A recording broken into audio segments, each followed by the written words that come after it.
Hi everybody, my name's Tim Snell and I'm a breathwork instructor based in London. Today we're talking about Kapala Bhati or skull cleansing breath. Now this is another really useful and powerful breathwork technique to be done by itself or as part of a longer pranayama routine.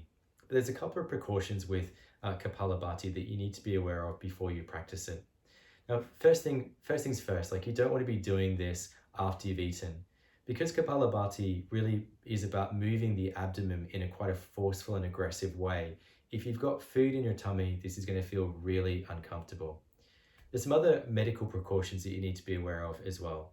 So if you're suffering from high or low blood pressure, if you have glaucoma, or if you experience excess heat in the body, this is not the breathwork technique for you. There are other techniques that you can use, but please only do Kapala Bhati if you have these conditions when you're under the instruction and guidance of a trained yoga or Ayurveda practitioner.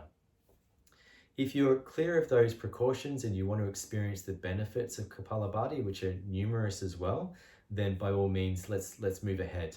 Some of the benefits of Kapala Bhati is that it really cleanses the respiratory tract, particularly the nose and the throat. Because of the way that we do this, we're actually bringing a lot of oxygen supply into the brain. So it's really good for oxygenating the brain and the mental cavity, which is why it's called skull cleansing breath.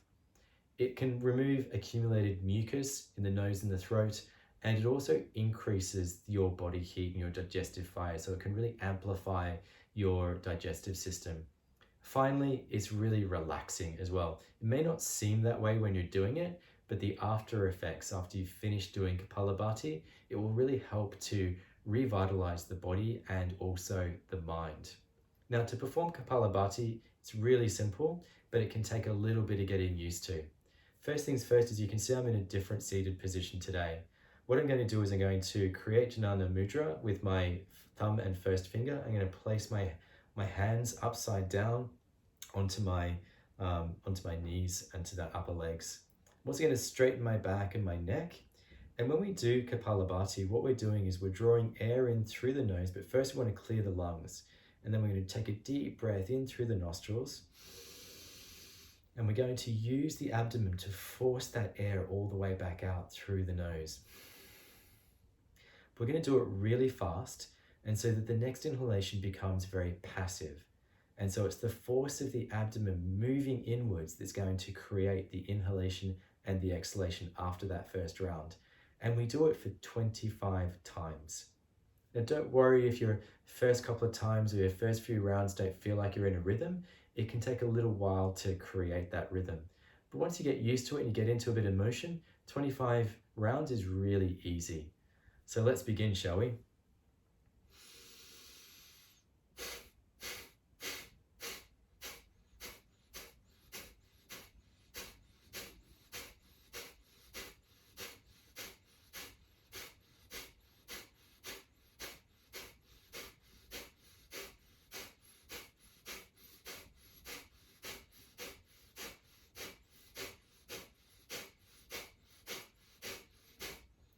I probably did a few more than 25 just to be sure.